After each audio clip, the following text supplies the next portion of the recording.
জীবনে কোনোদিন এক প্লেট ভাত এমনি খাইতে পারবেন? Funny goat goat goat goat goat goat goat goat goat goat. তখন পিছন থেকে দাদিয়ে ডাক দেয়, নানিয়ে ডাক দেয়, মা ডাক দেয়, আসতে।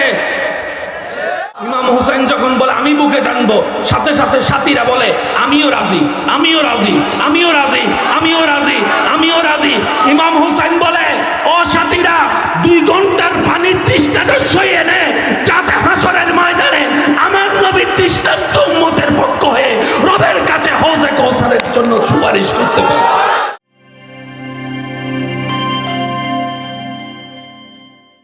কারবালার ময়দানে এজিদ বাহিনী টেনশনে ছিল, ইমাম হোসেন টেনশনে ছিল না। খাবার কষ্ট চাইতে মারাত্মক পানির কষ্ট। কখনো খেলাধুলা রোদ থেকে আসলে পানি যখন তৃষ্ণা লাগে, জীবনে কোনোদিন এক প্লেট ভাত এমনি খাইতে পারবেন? পানি goat goat goat goat goat goat goat goat goat goat. তখন পিছন থেকে দাদিয়ে ডাক দেয়, নানিয়ে ডাক দেয়, মা ডাক দেয়, আসতে। কিন্তু মনে মানে এটার নাম পানি তৃষ্ণা। ইমাম হোসেনকে চতুর্দিক থেকে পানি বন্ধ করে দিছে, মনে হয় যেন দুর্বল হয়ে যাবে। বেচারারা তো বুঝতে পারে নাই, মাঠে যে নেমেছে উনি খাতুনে জান্নাতের ছেলে, মৌলা আলী শের খুদার নূরে নজর, রহমাতুল লিল আলামিন, দয়াল নবীর কলিজার টুকরা, জান্নাতের যুবকের 2 সর্দারের 1 সর্দার। হাতে তো তলোয়ার ছিল জুলফিকার। বেচারারা বুঝতে পারে নাই, মনে করছে পানি না দিলে হয়তো দুর্বল। এখানে একটা কথা বলি, বেয়াদবি মাফ করবেন। ইমাম হোসেন আসলে পানি পান নাই নয়, ইমাম হোসেন পানি পান নাই নয়, ইমাম হোসেন পানি চাই নাই। কি বলবো আমরা, একটু সবাই বলি। আচ্ছা সত্যি করে বলেন আপনার ইমান। ইমাম হোসেন যদি বলতেন, আল্লাহ আমি ফুরাত নদীর তীরে যাব না, তুমি আমাকে পানি এখানে দাও,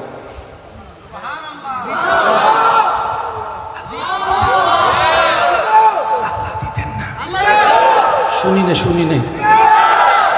ইমাম হোসেন যদি একবার বলতেন, আল্লাহ আমি যেখানে দাঁড়াই আছি ওখান থেকে তুমি পানি বাইর করবে, অথবা ইমাম হোসেন তেমনও বলতে পারতেন, আল্লাহ তৃষ্ণার যে চাওয়া আছে সেটাই তুমি ডুবাই দাও, সেটাই তুমি মিটাই দাও, দিতেন না? ইমাম হোসেন কি পানি পান নাই নাকি চাই নাই? একটু জোরে বলি, আমি সবার মুখে শুনতে চাই, পাই নাই না চাই নাই?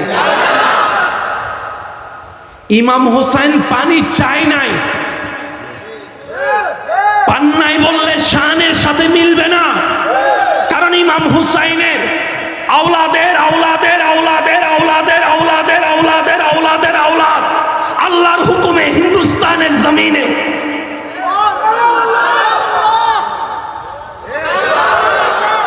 ইমাম হুসাইনের আওলাদের আওলাদ। ইমাম হুসাইন বলে, আল্লাহ ফুরাতের পানি খাবো না, আজকে তৃষ্ণার কষ্টকে আমি হুসাইন আপন করে নিব। আমি তোমার কাছে আবদারও করব না, দোয়াও করব না, ফরিয়াদও করব না। আজকে যত প্রকার পানি তৃষ্ণার কষ্ট আমি হুসাইন বুকে টানবো, বুকে টানবো, বুকে টানবো, বুকে টানবো। ইমাম হুসাইন যখন বলে আমি বুকে টানবো, সাথে সাথে সাথীরা বলে আমিও রাজি, আমিও রাজি, আমিও রাজি, আমিও রাজি, আমিও রাজি।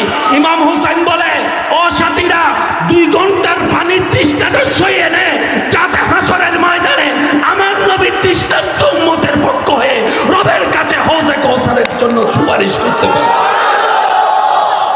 ইমাম হোসেন বলে, আমি পানি খাবো না, আমার নবীর উম্মতকে হৌজে কাউসারের পানি সুপারিশ করার জন্য। পানি পাই নাই নয়। আচ্ছা কোনটা বললে সুন্দর হয় আপনারাই বলেন, একটু আমি সবার মুখে শুনতে চাই। পাই নাই।